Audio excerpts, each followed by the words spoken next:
Hola, comenzamos la explicación del segundo vídeo del tema de población, el que estamos viendo de cómo es la población mundial.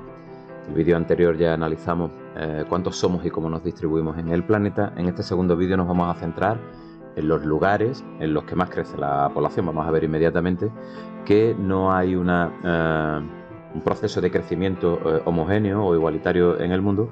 Todo lo contrario, nos vamos a encontrar con dos zonas muy claramente diferenciadas. Este mapa inicial, que es el que también tenéis en el libro de texto, nos sirve para hacer un análisis somero de lo que vamos a trabajar. Fijaros que por colores nos encontramos cada continente o cada zona de algunos continentes y nos viene el crecimiento real de la población. Tenemos un momento de el porcentaje de crecimiento de la población mundial en el año 2019 y algunos datos significativamente bajos, como por ejemplo el del continente europeo, que ha pasado de 726 a 747 millones de habitantes. Hablamos de un crecimiento de un 3%. Este crecimiento lo podemos claramente contrarrestar o lo podemos confrontar con el crecimiento que tiene en el continente africano. Fijaros que de 810 pasa a 1.308 millones, el crecimiento es de un 61,3%. Ese porcentaje entre el año 2000 y el año 2019, que son los dos valores que se están valorando, indica claramente un comportamiento demográfico muy distinto entre los territorios del planeta. Claro, los datos más extremos son el de Europa, un 3%, y el de África, un 61,3%. Los demás continentes tienen un porcentaje de crecimiento mucho mayor al de Europa y significativamente más bajo del de África. Evidentemente tenemos que reflexionar sobre cuáles son las características o cuáles son las causas y las consecuencias de este crecimiento desigual de la población en el mundo. Ya vimos en el vídeo anterior que en términos generales la población mundial está creciendo a un ritmo de un 1,2% y la desigualdad de este crecimiento viene explicada por dos cuestiones fundamentalmente. La cuestión inicial, que va a ser la dinámica de población, es decir, cómo se comporta la población en función del número de nacimientos y el número de defunciones, que es lo que genera el crecimiento vegetativo. Lo vamos a ver ahora inmediatamente en los conceptos. Y la segunda variable, además de esta dinámica de población, es las distintas situaciones que hay en el mundo en relación con el nivel de desarrollo, sea económico, sea social o sea cultural. Desde luego, el crecimiento de la población viene marcado por estos dos factores iniciales, que es el crecimiento vegetativo, la relación que hay entre la natalidad y la mortalidad. Y es cierto que todavía, a día de hoy, en muchas zonas del planeta, lo que se constata es una natalidad muy alta y un significativo descenso de la mortalidad. Así, nos encontramos con que en determinadas zonas, por ejemplo, la que acabamos de comentar de África, con ese 61,3% de crecimiento de la población entre el año 2000 y el año 2019, viene compensado por la situación en las zonas más desarrolladas, el caso de Europa, el caso de Norteamérica, con porcentajes de crecimiento mucho más bajos. En estas zonas el crecimiento, si en el contexto global del planeta es de un 1,2%, en esta zona es inferior al 1%. Y la clave está fundamentalmente en que en estas zonas, en los países desarrollados, la natalidad tiene un porcentaje, o en este caso unos valores muy bajos. De hecho, nos encontramos con una bajísima natalidad por debajo de 12 por 1000. Esto ha hecho que, como se trata de una evolución de las últimas décadas, se ha ido provocando o se ha ido consolidando un progresivo envejecimiento de la población. Y esto es lo que hace que en zonas como Europa fundamentalmente, aunque no solo en Europa, el crecimiento de la población sea tan reducido, y sobre todo si lo comparamos con zonas de países o menos desarrollados o países muy pobres. Algunos de los conceptos que estamos trabajando en este apartado y que son fundamentales, que de una u otra forma saldrán en la prueba que hagamos y que es vocabulario específico que tenemos que dominar, son por ejemplo los dos primeros, los que nos hablan de cuál es el desarrollo o el comportamiento natural de la población. Los dos conceptos claves son el de natalidad y el de mortalidad. La natalidad es el número de personas que nacen y la mortalidad el número de personas que mueren. Esto se analiza o se computa teniendo en cuenta la variable del espacio y la variable del tiempo. es decir, son el número de personas que nacen y que mueren en un lugar y en un periodo de tiempo. En términos estadísticos, el periodo que se valora es el de un año. Así que podemos establecer o podemos estudiar el comportamiento demográfico en función de nacimientos y defunciones.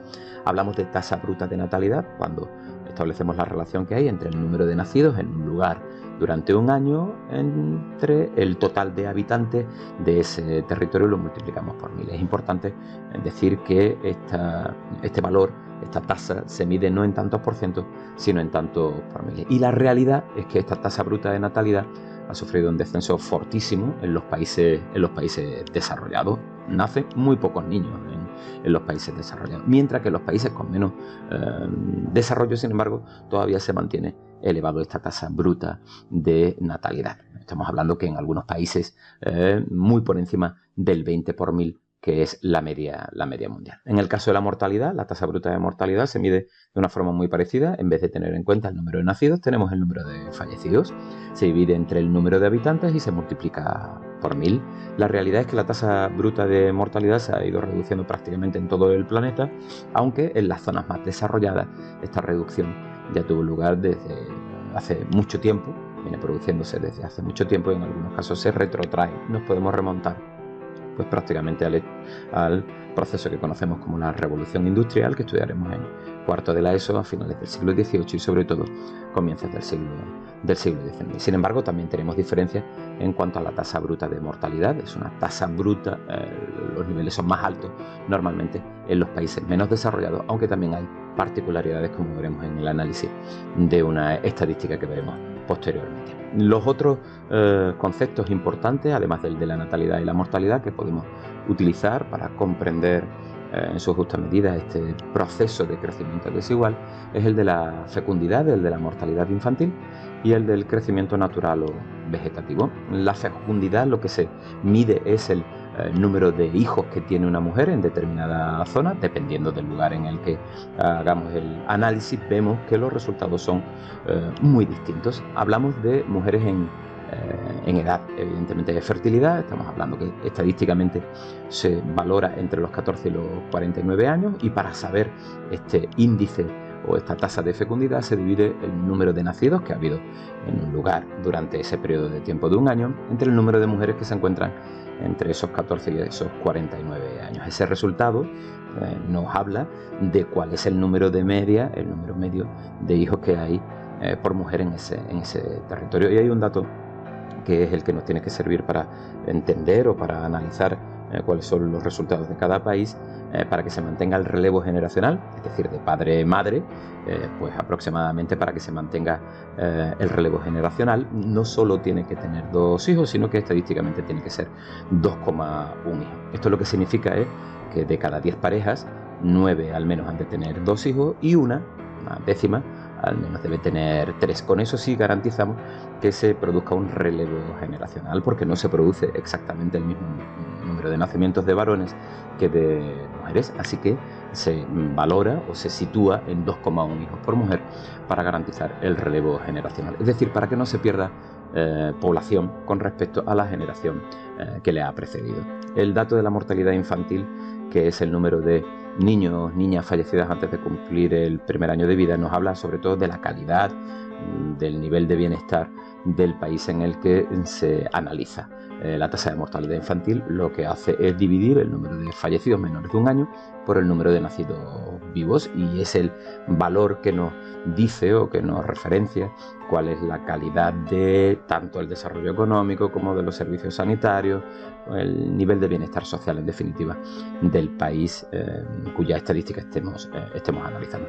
El último dato en relación con la natalidad y con la mortalidad es el que se conoce como crecimiento natural o vegetativo. Es un concepto clave, es la diferencia entre el número de nacimientos y el número de fallecidos, y utilizamos esta fórmula de aquí abajo para su cálculo. Lo que nos queda es simplemente caracterizar, si en un primer momento hemos hablado de los datos de las zonas más desarrolladas, ver cómo es la población en los países menos desarrollados, y la clave está, o el dato más relevante, es que en los países menos desarrollados es donde se está dando ese crecimiento natural bastante superior no solo a la media de 1,2, sino al de los países más desarrollados. De hecho, estamos hablando, dependiendo de los países, pero de media. En los países menos desarrollados un crecimiento natural es superior al 2%, es decir, la diferencia que hay entre el número de nacidos y el número de fallecidos supera el 2%. De hecho, básicamente la clave está en la tasa bruta de natalidad, que se encuentra en un 30 por mil. Y lo comparamos con las que tenían los países desarrollados, que estaban en torno al 12 por mil. ¿Cuáles son las causas de esta elevada natalidad en los países menos desarrollados, en los muy pobres? Pues evidentemente tiene que haber un elemento que lo explique, ¿no? Entre otras cosas, nos encontramos con como casi todo en geografía o en la historia, una multicausalidad. Hay varias causas explicativas. Por un lado, desgraciadamente, el nivel de desarrollo económico, el bienestar social y la calidad de los servicios sanitarios no es tan elevada, y desgraciadamente se produce una alta mortalidad infantil. Ya lo acabamos de ver, el número de fallecidos antes de cumplir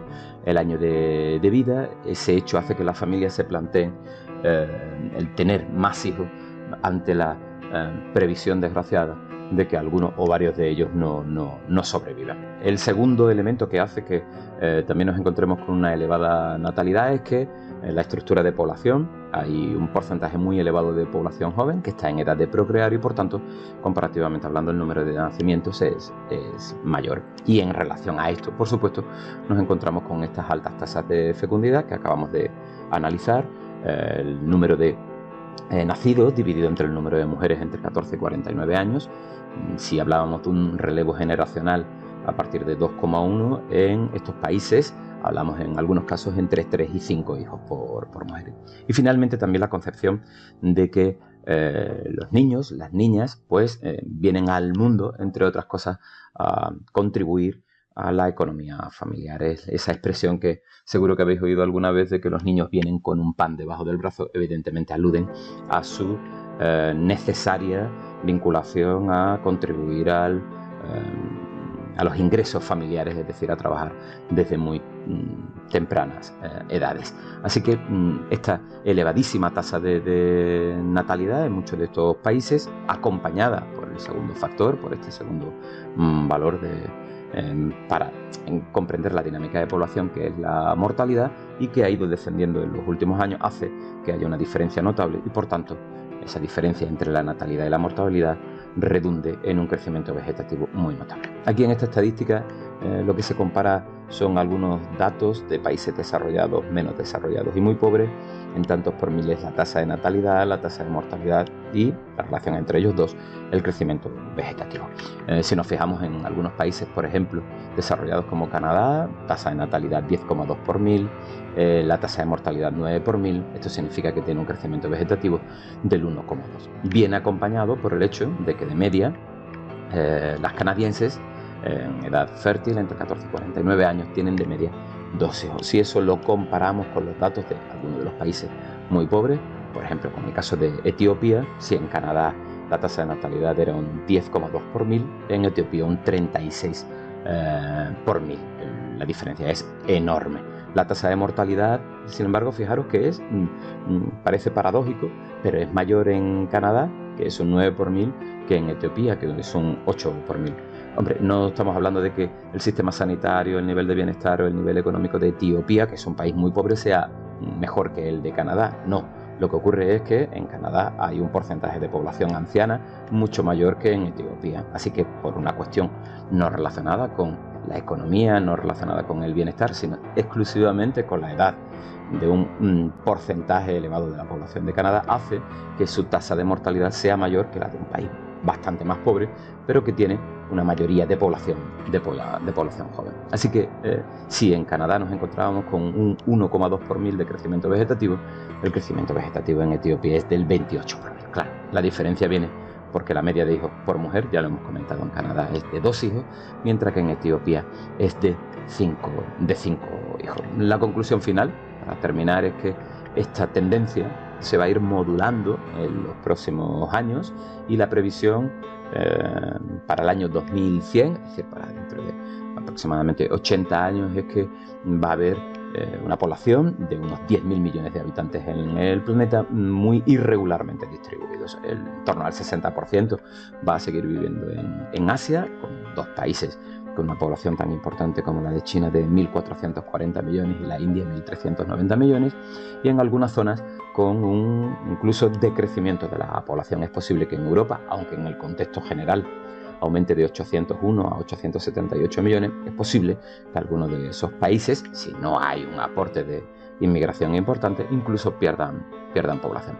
La tendencia más notable de crecimiento, sin embargo, no va a estar en China, sino que va a seguir estando en el continente africano, y ahí aparece con fuerza los datos de Nigeria, que posiblemente dentro de muy poco tiempo se convierta ya en el tercer país más poblado del mundo, con 400 millones de habitantes. Y fijaros el dato, África pasará de 1.094 millones a la friolera de 3.738 millones, en una situación económica pues bastante dura. Así que esto es lo que hemos visto en este vídeo. Hemos analizado dónde crece más la población, hemos visto claramente la desigualdad, con un crecimiento real muy elevado en determinadas zonas, fundamentalmente en la actualidad en África, y otras zonas en las que incluso se puede estar produciendo en los próximos años una pérdida de población.